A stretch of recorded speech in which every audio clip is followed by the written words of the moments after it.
4వ అధ్యాయం. ఎఫెసీయులకు రాసిన పత్రిక 4వ అధ్యాయం. గట్టిగా హల్లెలూయా చెప్దామా? ఎలా? Very good. ఎఫెసీయులకు రాసిన పత్రిక 4వ అధ్యాయం 15వ వచనం నేనే చదువుతాను, మైకుంది కాబట్టి. ప్రేమ కలిగి సత్యము చెప్పుచు క్రీస్తు వలె ఉండుటకు మనం అన్ని విషయములలో ఎదుగుదుము. చిన్న మాట ప్రార్థన చేసుకుంటాం. కృపగల తండ్రి యేసయ్య, బహుశ్రేష్ఠుడా పరిశుద్ధుడా, మీకు వందనాలు స్తోత్రాలు చెల్లిస్తున్నాను. ఈ మాటలు దీవించండి. అగ్ని వంటి నీ మాటలు ఇర్మియా గ్రంథంలో అన్నావు, నా మాటలు అగ్ని వంటివి కావాలి. అగ్ని వంటి నీ మాటలు మాలోనికి పంపి నీకు ఆయాసకరమైన వాటన్నిటిని కాల్చివేసి శ్రేష్టమైన వాటిని నాయన నీవే నీ మాట చేత పరిశుద్ధపరచు, మమ్మల్ని బలపరిచి నడిపించమని ప్రార్థిస్తున్నాను. ఈ వాక్యమును విరిచి పంచిపెట్టండి. నీవే సర్వజ్ఞానివి, మాట్లాడే దేవుడు, కార్యాలు జరిగించి నీ బిడ్డను దీవించే దేవుడు నాయన. అందుకే నీ బిడ్డను సమకూర్చావు, నీకు స్తోత్రం. అలాగే ఇంటర్నెట్ ద్వారా వింటున్నటువంటి వాళ్ళు కూడా కార్యం జరిగించండి. అపవారి క్రియలేషన్లో బంధించి మీరు మహిమ పొందమని యేసు నామమున అడుగుతున్నాము తండ్రి. ఆమేన్. ప్రియులారా, మంచిది. ఎఫెసీ పత్రిక 4వ అధ్యాయంలో 15వ వచనాన్ని మూలవాక్యంలో మనం చదివినాము. అందులో ఉన్న విషయం మనం ధ్యానం చేస్తూ వెలికి పోవాలి. ప్రియులారా, 15వ వచనం, ప్రేమ కలిగి సత్యము చెప్పుచు క్రీస్తు వలె ఉండుటకు మనం అన్ని విషయములలో, ఒకసారి బోఫిర్ అన్నమాట, మనం అన్ని విషయంలో ఎదుగుతాం అంటే క్రీస్తు వలె ఉండటం. క్రీస్తు వలె ఉండుట అనగా అన్ని విషయాలు మనం ఎదగాలి. కొన్ని విషయంలో ఎదిగితే క్రీస్తు వలె ఉండలేదు. కాబట్టి మొత్తం ఆల్రౌండర్ అయిపో. యాకోబు పత్రికలో అంటాడు కదా ప్రారంభంలోనే, మీరు సంపూర్ణులను అనునాంగులను ఏ విషయములో కొదవలేని వారై ఉండునట్లు. తీసారా చదవండి, ప్రారంభంలోనే మొదటి అధ్యాయం, యాకోబు పత్రిక మొదటి అధ్యాయం, మీరు సంపూర్ణులను అనునాంగులను ఏ విషయంలోనైనా కొదువ అనేది లేని వారై ఉండునట్లు ఓర్పు తన క్రియలను ఓపిక నువ్వు చేయాల్సిన పనులన్నీ చేయాలి, కొనసాగించాలి. అట్లా కొనసాగిస్తే మనం ఏమవుతాం? సంపూర్ణులు అవుతాం. లేకుంటే కాదు. చాలా ఓపిక ఉంటేనే భక్తిలో చివరి మెట్టుకు వెళ్తాం. లేకుంటే వెళ్ళకుండానే మనం మధ్యలో యాక్సిడెంట్ అయ్యే అవకాశం. ఒక ప్రయాణం చేస్తున్నప్పుడే కదా యాక్సిడెంట్ అయ్యేది. మనం కూడా ఆత్మీయ ప్రయాణంలో ఉన్నాం, వేరే యాక్సిడెంట్లు జరిగే అవకాశం ఉంది. అలా జరగకుండా జాగ్రత్తగా మనం, అందుకే జాగ్రత్త, బైబిల్ ఏమంటారు, సార్కి జాగ్రత్త, మిమ్మల్ని గురించి, మీ బోధన గురించి, లేదా మిమ్మల్ని గురించి, మీ యావత్తు మందను గురించి జాగ్రత్త. నీ జీవితం గురించి నువ్వు జాగ్రత్త పడాలి. నీ కుటుంబం గురించి నువ్వు. మేము చిన్నప్పుడు కడపలో ఎల్ఐసి డివిజనల్ ఆఫీస్ దగ్గర ఉంటాం. ఆ ఎల్ఐసిలోనే ఆడుకునేవారు. అప్పుడు కన్స్ట్రక్షన్ పడ్డారు. మొత్తం 4 జిల్లాలకి డివిజనల్ ఆఫీస్ ఎల్ఐసిది ఎక్కడ ఉంది తెలుసా? కడపలో ఉంది. మా ఇంటి పక్కనే చాలా పెద్దది, క్వార్టర్స్ ఉంటాయి, ఆఫీస్ ఉంటుంది. అక్కడ స్టోరీ మీకు చెప్పిండేది, పండగ గురించి రాసినది. అక్కడ ఎక్కువగా ఈ ఎల్ఐసి గురించినటువంటి అడ్వర్టైజ్మెంట్స్ అన్నీ ఉంటాయి. జీవన్ ఆనంద్, జీవనక్షయ్ పాలసీలు అన్నమాట. పాలసీలు ఎప్పుడు చేసుకోవాలి? ముందు చూపు కలిగిన వాళ్ళు చేస్తారు. కొంతమంది డబ్బులు ఉండవు, చిన్నప్పుడే పిల్లలకు కొద్ది పాలసీ కట్టి, ఎడ్యుకేషనల్ పాలసీ సైడ్ కట్టి, వాళ్ళ పెద్దలు ఏదరికి ఆ పాలసీ ఎత్తి వీళ్ళకు మంచి చదువు చదివించే జ్ఞానంతో ఉన్నారు. డబ్బులు లేనోళ్ళే కొద్ది కట్టుకొని. అట్లనే ఆరోగ్యపరమైనవి కొన్ని ఇన్సూరెన్స్ సంబంధించినవి. ప్రియులారా, ముందు చూపు సంపూర్ణం కావాలంటే అనునాంగులం కావాలంటే, అనునాంగులు అంటే అన్ని అవయవాలు బాగా పనిచేస్తుంటాయి. అంత బాగుందండి, కాలు కొద్దిగా కుంటి అంటే చేసుకుంటాం మరి. నేను చిన్నప్పుడు 8th క్లాస్ ఆదానికి వచ్చేవాడిని, మా మామ వాళ్ళు ఉంటే. మా ఇంటి పక్కన బ్రాహ్మిన్స్ ఉండేవాళ్ళు, చాలా మంచి వాళ్ళు. అటువంటి వాళ్ళని నేను ఎప్పుడు చూడలేదు. ఫ్యామిలీ అంతా బ్రాహ్మిన్సే, కానీ వాళ్ళకి ఎటువంటి క్యాస్ట్ ఫీలింగ్ లేదు, మంచి వాళ్ళు. ఆయన ఊరుగాయ చేసిందంటే ఊరుగాయతోనే నెల తినచ్చు, అంత టేస్ట్ చేస్తుంది ఆయన బ్రాహ్మిన్స్. మరి ఎట్లా ఉంటుంది వాళ్ళకి ఎట్లా తెలియదు. ఆయన చాలా బ్యూటిఫుల్గా ఉంటుంది, కానీ ఒక కాలు దాదాపు బెత్తడంత కుంటి. ఈ కాలు ఇప్పుడు బాగుంది, చాలా చక్కగా ఉంటుంది ఆయన, కానీ కుంటి. ఒప్పుకుండ్రా? అనునాంగులు అంటే అర్థమైంది, అన్నీ బాగుండాలి. పెళ్లి కూతురు ఎలా ఉండాలని కోరుకుంటారు? పెళ్లి కొడుకు బాగుండాలి. అసలు ఆడెట్లనే తెల్లగుండి నల్లగుండి బాగుండి ఏం బాగాలేదు, పెళ్లి కూతురు బాగుండాలి. ఇప్పుడు మా ఫ్రెండ్ అంటుండే, పెళ్లి చేసుకున్న పిల్లలు చాలా తెల్లగా ఉండాలి. ఎతికి 3 ఏళ్ళు ఎతికి చివరికి నల్ల పిల్లలే చేసుకుంటారు. నేను చెప్తే ఇట్లా అతిగా చేస్తే అది లాస్ట్ రాంగే రా. ఇప్పుడు కూడా తర్వాత దొరికిన అనుకుపోయినా కూడా మంచి బిడ్డ దొరుకుతుంది, అది వేరే విషయం. బాగుండాలని కోరుకు దేవుడు కూడా తన సంఘం ఏముండాలని కోరుకు సంపూర్ణులుగా ఉండాలి, అనునాంగులుగా ఉండాలి. మూడోది, ఏ విషయంలో కూడా వ్యక్తిగత విషయంలో కొదవ ఉండకూడదు, ఆర్థిక విషయంలో కొదవ ఉండకూడదు, ఇంట్లో కుటుంబ విషయంలో కొదవ ఉండకూడదు. అన్ని అవి చెప్పుకోవడానికి బాగుంటాయి, కానీ అది బైబిల్ అయితే ఉంది ఆ పదం. ఏ విషయంలో కొదవలేని వాళ్ళే సంపూర్ణుడు ఉంటాయి, వాళ్ళని సంపూర్ణ సిద్ధి పొందిన వాళ్ళు అంటారు.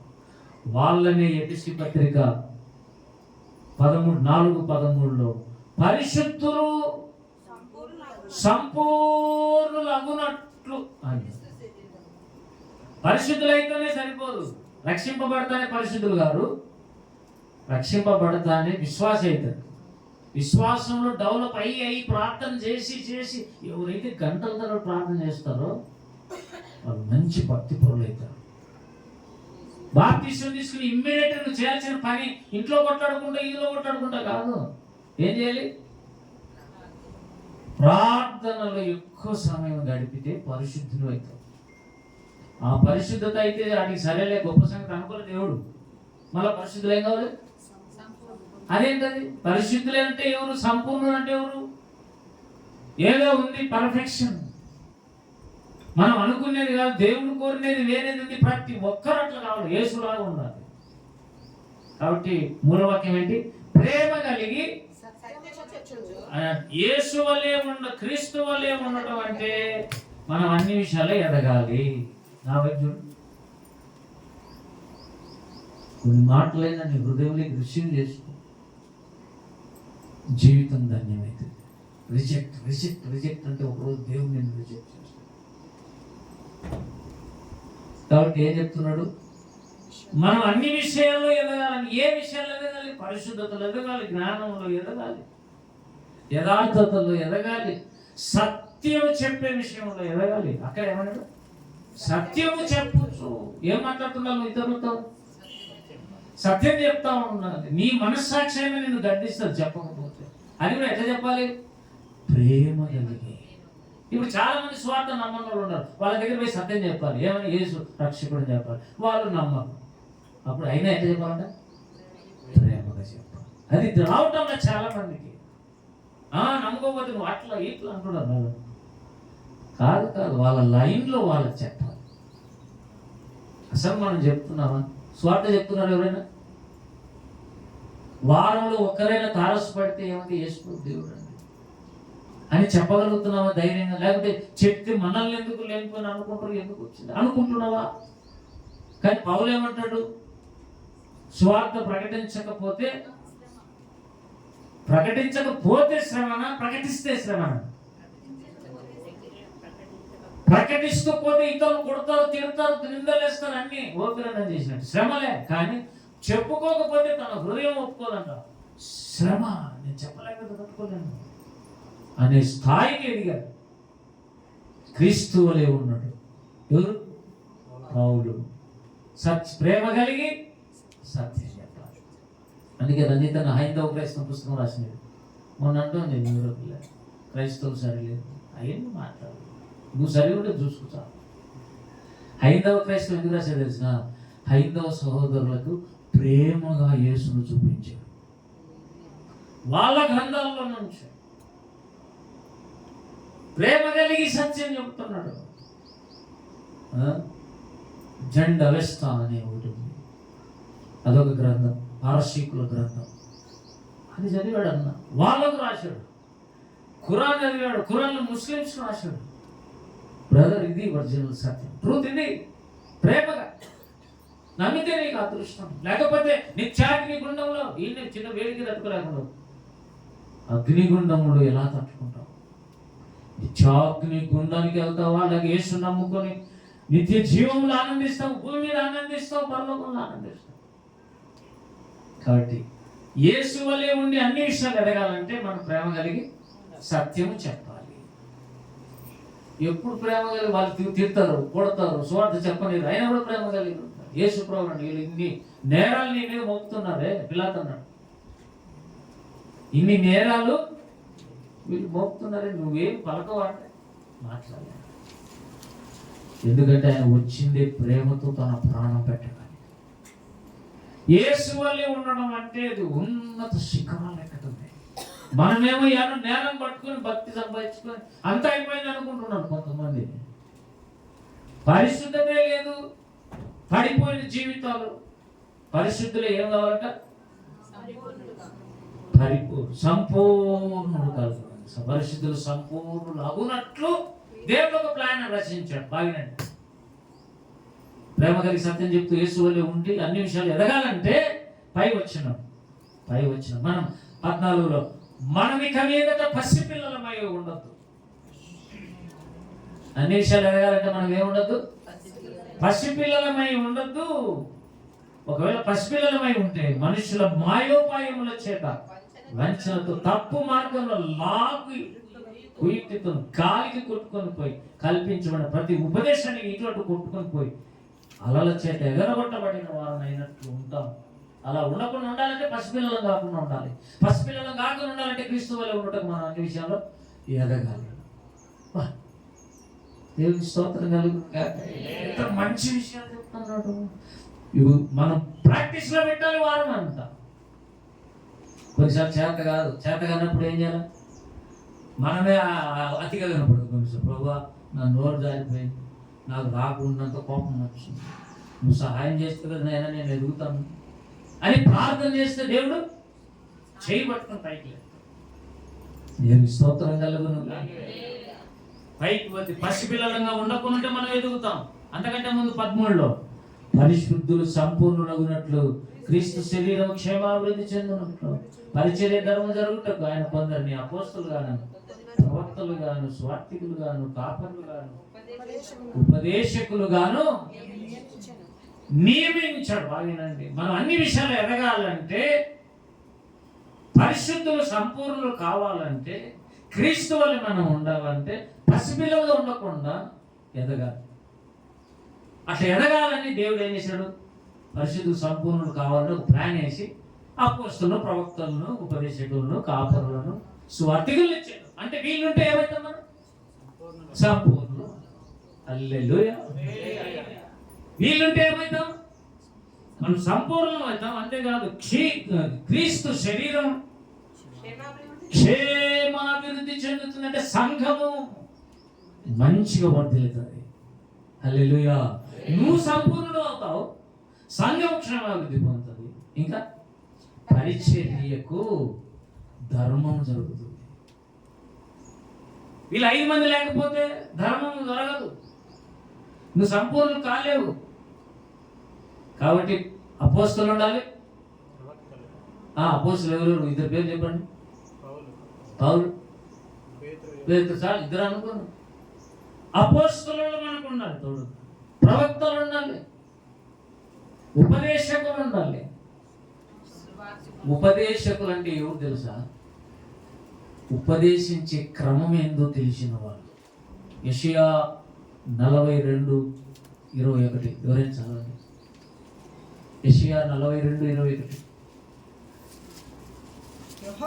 యెహోవా తన నీతిని బట్టి సంతోషము గలవాడై ఉపదేశ క్రమం ఒకటి గణపరచి దేవుడు సంతోషంగా ఉన్నాడంట. కారణం ఏంటి? ఒక ఉపదేశ క్రమం ఒకటి తయారు చేశాడు. ఉపదేశ క్రమం అంటే ఏంటి చెప్పండి? సంఘక్రమం అంటే ఏంటి? సంఘక్రమం మనం పాటించాలంటే సంఘానికి క్రమంగా రావాలని అర్థం. ఉపదేశ క్రమం అంటే ఉపదేశించే క్రమం. అట్లా ఉపదేశిస్తేనే అది క్రమం. అంటే ఉపదేశించే పద్ధతి క్రమం ఒకటి ఉంది. అది ఉండటాన్ని బట్టి దేవుడు తన నీతి విషయమే సంతోషిస్తున్నాడు. అంటే ఆ ఉపదేశం చేసేవాళ్ళు కావాలి దేవుడికి.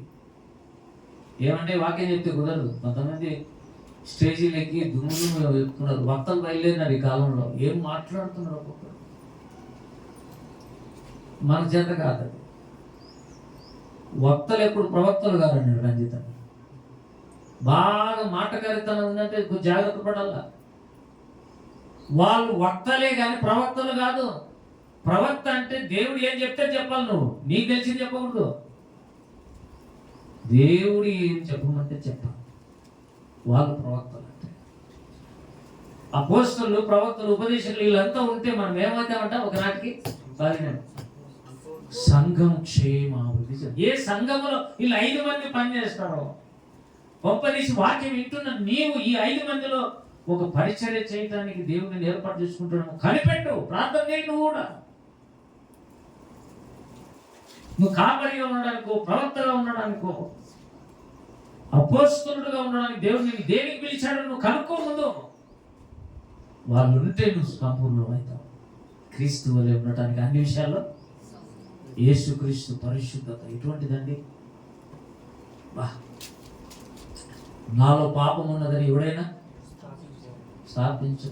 ఆయన పాపులలో చేరగా ప్రత్యేకంగా ఉన్నాడు. ఆయన ఒక స్పెషల్ పర్సనాలిటీ.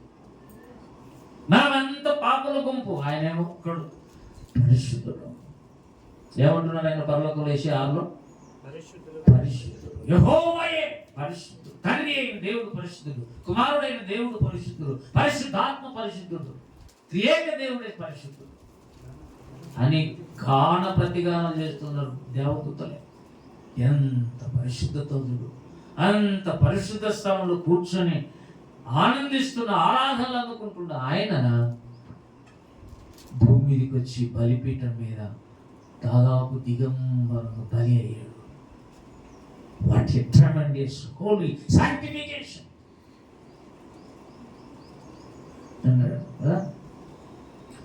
విమల శరాపులు దూతగణములు చూడగలేని తేజోనిధివే. విమల శరాపులు దూతగణములు చూడగలేని తేజోనిధివే. మాయగములకై సిలువ ప్రాణుపై దీనుడవై మరణించితివే. మాయగములకై సిలువ ప్రాణుపై దీనుడవై మరణించితివే. భజింతును నిన్ను జగదీశాశ్రీ యేసమా రక్షణకర్త. భజింతును నిన్ను జగదీశాశ్రీ యేసమా రక్షణకర్త. శరణు శరణు మహాదేవ యెహోవా, మహిమాన్విత చిరజీవనిధి. శరణు శరణు మహాదేవ యెహోవా,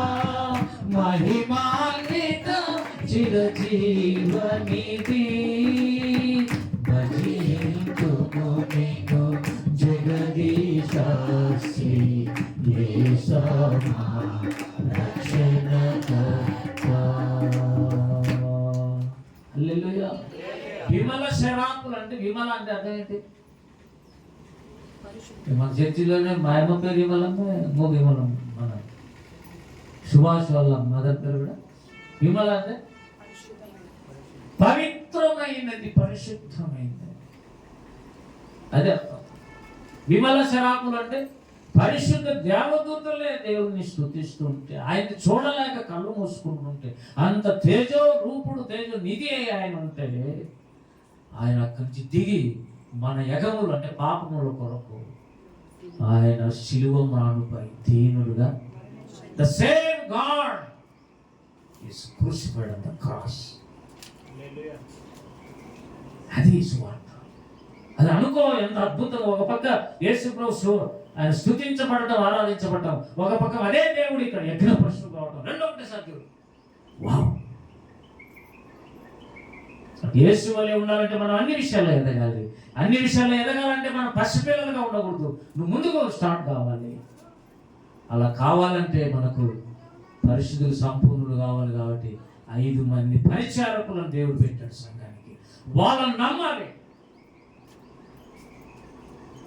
ఇప్పుడు ఒక సాతాను తంత్రం చెప్తున్నారు. కాబట్టి వీళ్ళకి సంపూర్ణులు కావాలంటే 5 మంది పరిచర్యలు ఉండాలి. కాబట్టి సంపూర్ణులు కాకుండా ఉండాలంటే ఈ 5 మంది ఉండకూడదు. కాబట్టి అపోస్తలులు, ప్రవక్తలు లేరనే దుర్బోధ బయటకు తెచ్చాడు సైతం. చాలా సంఘాలు ఏమంటారు? అపోస్తలు లేరు, ప్రవక్త లేరు. ఎప్పుడో వాళ్ళు పునాది వేసేసి వెళ్ళిపోయారంట. వాళ్ళు పునాది వేసేసి వెళ్ళిపోతే మనకి కూడా పునాది. మీరు చెప్పండి. నేను ఈ కాలంలో పుట్టాను 1969లో. నాకు భక్తుల పునాది ఎవడేయాలి? ప్రతి తారుల అపోస్తలులు ఉన్నారు. వారిలో ఒకడు ఓఫీరన్న. అపోస్తలులు నిందలు రాకుండా ఎలా ఉంటాయి అన్నట్టు. జనులు నా నిమిత్తం మిమ్మల్ని నిందించి, హింసించి, మీ మీద చెడ్డ మాటలు ఎలా పలుకుతుంటే మీరు ధన్యులు, ఆనందించండి. ఐఎమ్ ఎంజాయింగ్ అంటున్నాను. మనం ఆ స్థాయికి ఎప్పుడు ఎక్కి ఎవరన్నా ఇంత మాట అంటే బిగుసిపోయి వారం మాట్లాడుకున్నాం. మంచి లక్ష్యం. సారీ చెప్పడం, క్షమాపణ, మంచి లక్ష్యం. దేవుడు ఒకవేళ నేను ప్రేరేపిస్తుంటే సమాధానపడు. సాధ్యమైతే సమస్తమైన వారితో సమాధానపడు. దేవుడి లక్ష్యం. దేవుడి స్తోత్రం కలుగును గాక. కాబట్టి ఏం బోధ పుట్టించాడు సైతాను? ప్రవక్తలు లేరు, అపోస్తలు లేరు, వాళ్ళు ఎప్పుడు ఆగిపోయినారు. ఇప్పుడు కాపురులు, ఉపదేశకులు, స్వార్థికులు మాత్రమే ఉండాలని చెప్పి బోధ చెప్తే నువ్వేం నమ్ముతావు? ప్రవక్తలు లేరు, అపోస్తలు లేరని నమ్ముతావు. కాబట్టి నువ్వు ఎప్పటికీ సంపూర్ణుడు కావు. నువ్వు ఎప్పుడు ఎదగలేవు. ఎంతవరకు పెట్టాడంట దేవుడు ఆయన? ఆ మాట 4:13 పరిశుద్ధులు సంపూర్ణుడు అవునట్లు. ఈ పరిశుద్ధులు సంపూర్ణులు అవునట్లు అనేది గాడ్స్ డెస్టినేషన్, దేవుని యొక్క ఉద్దేశం. అది మనం అంటే ఏం కావాలి? అది దేవుని ఉద్దేశం. ఏ ఉద్దేశం? దేవుడు మంచి ఉద్దేశం. ఎంత మంచి దేవుడు. నువ్వు నేనేం కావాలనుకున్నాడు? సంపూర్ణులు కావాలి. ఎందుకు కావాలి సంపూర్ణుడు అంటే 12వ వచనం, మనమందరం విశ్వాసం విషయంలో, దేవుని కుమారుని గురించిన జ్ఞాన విషయంలో ఏకత్వం పొంది సంపూర్ణ పురుషుల వరకు, అనగా క్రీస్తునకు కలిగిన సంపూర్ణత, సమానమైన సంపూర్ణత కలవారమగు వరకు. ఇప్పుడు మీరు చెప్పండి, ఏం చెప్పాడు ఈడ? అక్కడేమో పరిశుద్ధులు సంపూర్ణులు అగునట్లు అంటే దేవుని ఉద్దేశం అది. ఇక్కడే చెప్తున్నాడు అగు వరకు అంటే కాలం చెప్తున్నాడు. ఎంతవరకు? సంఘము క్రీస్తునకు సమానమైన సంపూర్ణత కలవారం అగు వరకు వీళ్ళంతా ఉంటారు. మరి అపోస్తలులు, ప్రవక్తలు లేరంటున్నారు. అందరూ సంపూర్ణులు అయిపోయినారంటే కాలే. మరి ఎందుకు చెప్తున్నావు బోధ? ఏదో మా పితరులు అంతా చెప్పారు, పెద్దలు అంతా చెప్పారు. మరి అదే నా బైబిల్లో రాసినది. రోమా 8:28 అన్నాడు, ఆయన అనేక సహోదరులలో జ్యేష్ఠుడగునట్లు క్రీస్తునకు కలిగిన సమానమైన సంపూర్ణత కలవారు మగు వరకు ఆయన ఇలాగూ నిర్ణయించను.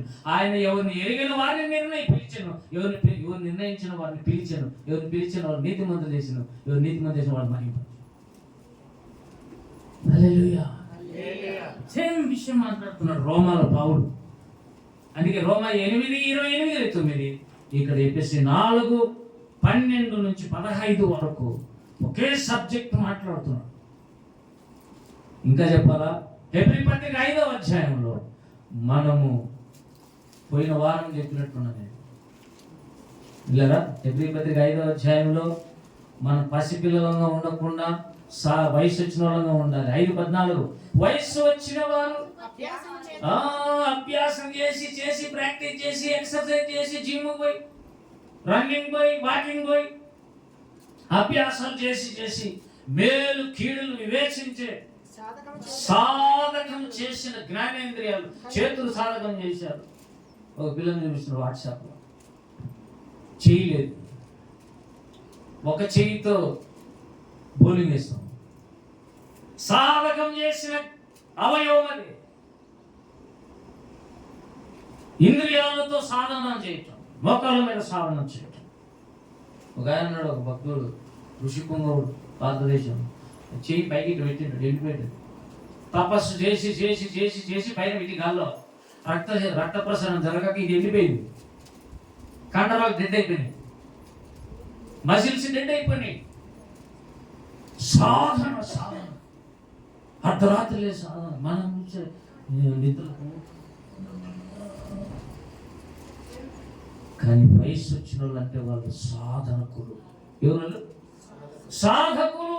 వాళ్ళు పైన ఏమైంది చూడు 13లో, నీతి వాక్య విషయంలో అనుభవం లేని వారి శిశువులని రాశాడు. 13లో పాలు త్రాగు ప్రతివాడు శిశువే కనుక నీతి వాక్య విషయంలో అనుభవం అంటే అనుభవం ఉన్నాడు. ఏ వాక్య విషయంలో అనుభవం ఉంటుంది? బాగా వినండి. పాలు తాగడం అంటే పునాదులు. వయసు వచ్చిన వాళ్ళు అంటే మాత్రం ఎవరు? నీతి వాక్య విషయంలో అనుభవం కలిగి దేవుని స్తోత్రం కలుగుతుంది. నీతి వాక్య విషయంలో అనుభవం ఉండాలి.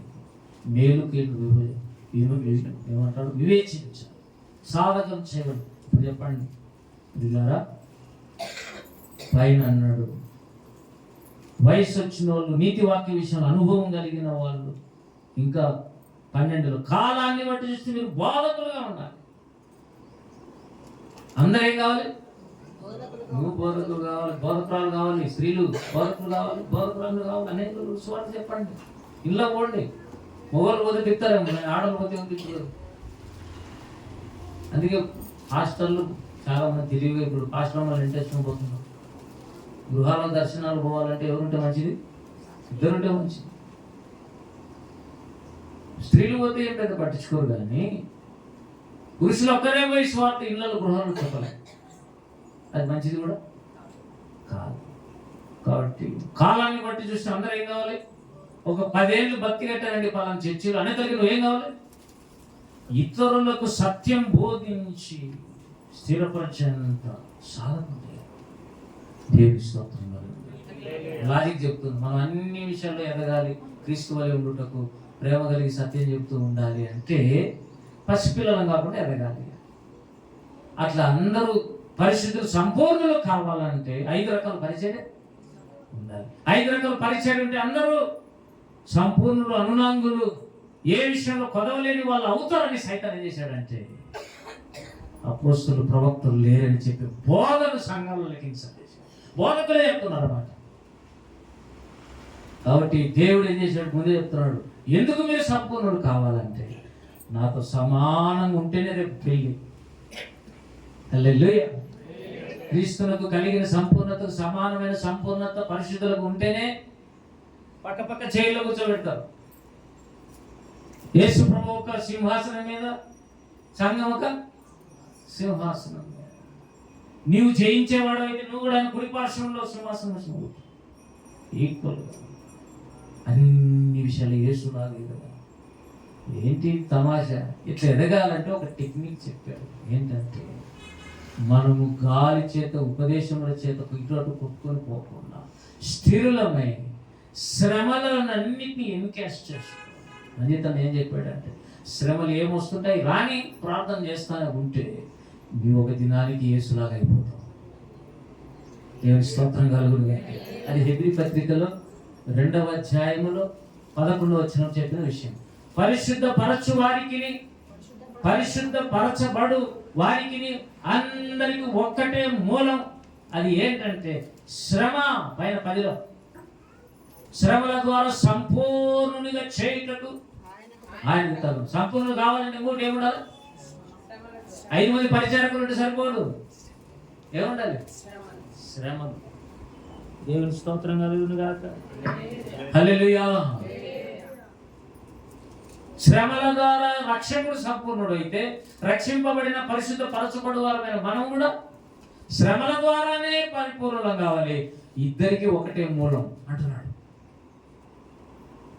దేవుని బిడ్డలారా, ఏమొస్తే అవి రానియండి, కానీ నువ్వు మాత్రం పరిశుద్ధంగానే ఉండాలి, విధేయునిగానే ఉండాలి. కాబట్టి ప్రవక్తలు, అపోస్తలులు ఈ కాలంలో కూడా ఉన్నారు, ఉంటారు, ఉండి తీరుతారు. లేదని చెప్పే బోధ సైతాను బోధ. బేవింగ్టన్ చాలా చెప్పారు, అసలు స్వస్థత లేవు, స్వరం లేదు, అపోస్తలు లేరు, ప్రవక్తలు లేరు అని చెప్పారు ఆయనకు. కానీ ఆయన రక్షింపబడి దేవుని దగ్గర ప్రార్థనాపరుడు అయిన తర్వాత దేవుడు అన్నీ ఉండాలి బాబు బైబిల్ చదువు అని చెప్పాడు. మరి ఏంటి ప్రభు మా సంఘంలో చెప్పారంటే వాళ్ళు సగం చదువు సరిగా వినరు, నేను చెప్పిన మాట వినరు. అందుకే ఎప్పుడు 5లో ఏమన్నాడు అనండి 11లో, మేము చెప్పవలసిన అనేక సంగతులు ఉన్నవి కానీ మీరు వినుటకు మందులైనందున వాటిని విషయపరచుట. బోధకులు ఎక్స్ప్లెయిన్ చేయలేకపోతున్నారు, వినేవాళ్ళు లేకపోతున్నారు. కాబట్టి దీని మన దేవుడు ఏం నేర్పిస్తున్నాడు? అపోస్తలులు ఉన్నారు, ప్రవక్తలు ఉన్నారు. వారి ద్వారా వాళ్ళను 5 రకాల పరిచర్య ద్వారా మాత్రమే పరిశుద్ధులు సంపూర్ణ అవుతారు. అంతేకాదు శ్రమలు కూడా ఉండాలి. అప్పుడు యేసయ్యకి సమానమైన సంపూర్ణ మనకు కూడా వస్తాం. ఈ మాటలు నమ్ముతున్నారా? చాలా మంది ఊపిరనండి, అందరు భక్తులు ఆయన ఒక భక్తులు అనుకుంటున్నారు. ఎందుకు తెలుసా? ప్రవక్తలు ఉన్నారని తెలియదు. 3 ఏళ్ళు చెప్పినా ఒక ఆయన సేవకుంటున్నాను ఊపిరని కూర్చు 3 ఏళ్ళు తప్పులు పడుతున్నాడు తప్పితే అన్న నమ్మటం. చిన్న బోధకులు మీరే నమ్మకపోతే ఇక ఆయన దేవునితో మాట్లాడే ఆయన ఎట్లా నమ్ముతాడు? పనులు ఏమండి, పుస్తకాలు 8 గ్రంథాలు రాశాడు, చదవమన్నాడు. ఇంట్రెస్ట్ లేనివాడు, చదువు రానివాడు ముద్దోనికి ఎంత చెప్తే వస్తుంది చెప్పండి మీరు? చదువు ఎవరికి వస్తుంది? శ్రద్ధ గల వానికి చదువు వస్తుంది. చదువు ఇష్టం లేదండి, చదవడానికి బుద్ధి లేదండి, నాకు టైం లేదు అనేటువంటి వానికి దేవుడే తీస్తాడండి. అందుకే భక్తులు అంటే ఎవరు? శ్రమను, కష్టమును ఇష్టపడి శ్రద్ధ కలిగిన వాళ్ళకి దేవుడు భక్తి లేకుండా నడిపిస్తాడు. హల్లెలూయా. కృప దేవుడు దయచేయను గాక. రండి, మనం బైబిల్ గ్రంథంలో దేవుడు చెప్పిన సత్యాలకు నమ్మి విధేయులం అవుదాం. ఉదయం అన్నాము ఇస్సాకు విధేయుడని. దేనికి విధేయుడు? తండ్రికి విధేయుడు. ఇప్పుడైతే మనం వాక్యమునకు విధేయులం కావాలి. హల్లెలూయా. మనమైతే ఏం కావాలి? వాక్యానికి విధేయత చూపాలి. సహాయం చేయనైనా, మాకు చేతకాలేనైనా, కృప చూపునైనా నీ బతిమిలాడాలి దేవుని. వ్యక్తిగతంగా ఎవరు లేనప్పుడు చేయాల్సిన పనులు అవి. రండి ప్రార్థన చేద్దాం.